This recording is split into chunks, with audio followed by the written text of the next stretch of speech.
Essential Rules. Welcome to this section, in which we will address the essential rules you need to know regarding the handling of information, tools, and devices you use for your daily work in the organization. It is necessary that each coworker comply with these regulations regarding information security in order to prevent, safeguard, and protect data and information from any possible loss, theft, or any other form of tampering or damages. Some recommendations for the use of passwords are: first, remember the password you use should be complex, with a combination of letters, numbers, and special characters. Also very important, your username and password should always be handled confidentially. Some recommendations for the use of the Internet. Avoid websites that could have a negative impact on the organization. Also, avoid using bandwidth-consuming systems and applications that are not allowed within our organization. Do not make personal use of the Internet. Other recommendations for the use of email are: avoid sending or forwarding spam. Avoid attaching very large files into a message or using your organizational email address for personal matters. Regarding antivirus protection, it is prohibited to download files of programs that are not allowed within the organization. Also, avoid accessing information, links, or websites with content that you are unsure or unclear about. We must remember that all confidential or strictly confidential information within our organization must be encrypted to ensure it is transmitted safely. As we know, nowadays it is very common to use mobile devices. So in this case, it is recommended that these devices have some type of anti-theft protection, and also that the confidential information stored inside them is encrypted. Some recommendations about social engineering. This happens when people with malicious intent try to gather information, either through phone calls, by hacking the Internet, or in face-to-face interactions. To prevent this, it is recommended to treat any unsolicited phone calls or emails from people requesting information about the organization with suspicion.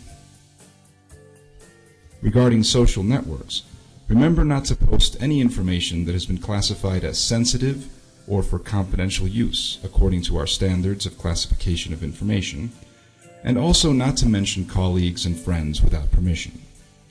Most of all, you must protect information about SOS Children's Village's friends, donors, and partners.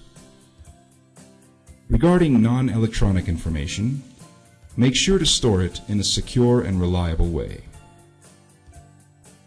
Some simple but very helpful tips on how to secure computer equipment are: first, the equipment you use should not be modified.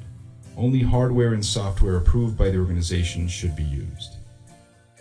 Also, remember that the ICT department has a service catalog detailing all systems and applications approved by the organization. To secure your workstation, we recommend you block it when you are not in front of the computer. This prevents outsiders from accessing information without authorization. You can block your computer by using the following combination of keys: Control-Alt-Delete, or by pressing the Windows key and L. Remember that all damages caused by negligence can make a coworker liable, and non-compliance with regulations can bring other legal consequences to their employment status. SOS Children's Villages has classified information in 4 levels. Public, information for public use. Sensitive, information for internal use only. Confidential, confidential use information. Strictly confidential. For a better understanding, we can look at this classification table with a brief description and some examples for each case. The first level of classification is public.